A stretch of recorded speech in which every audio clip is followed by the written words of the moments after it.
D'abord, la première chose que je veux vous dire, c'est que ça ne vous aura pas échappé, nous sommes en démocratie. Et en démocratie, c'est le peuple qui décide, pas les investisseurs financiers. Or, le peuple, il a dit son mot sur cette question de la réforme des retraites.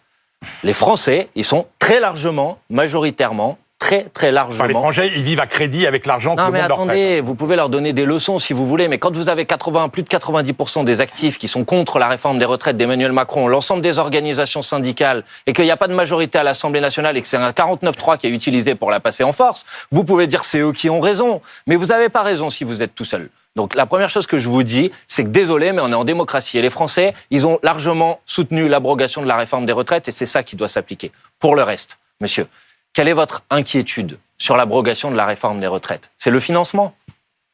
Bon, ça coûte combien cette année, l'abrogation de la réforme des retraites?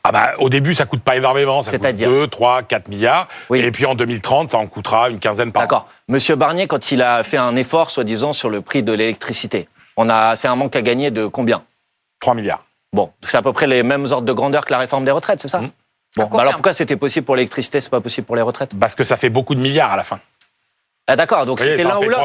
Non, mais ça en fait 3 par là, 3 par là. Vous voyez, il y a un petit problème dans votre argumentation. Non. Quand M. Barnier a dit « je renonce à l'augmentation du prix de l'électricité », ça coûtait 3 milliards, vous lui avez pas dit « ça va être le problème de la crédibilité de la France sur la scène internationale ». Mais sur les retraites, vous dites ça. C'est bizarre, non? Oui, mais maintenant, parce vous me que posez c'est ce la que je vous question disais des sur recettes. la symbolique de cette réforme des retraites. Mais c'est pas la même chose. C'est pas la même symbolique, chose, monsieur, c'est des gens de toucher à l'électricité que de toucher aux retraites. D'accord, monsieur, la symbolique, c'est des gens qui arrivent à 64 ans, qui sont fatigués, qui sont épuisés, qui ont des maladies, qui ont mal au dos, qui meurent avant d'arriver à l'âge de la retraite. Ça, c'est la symbolique, vous voyez, concrète.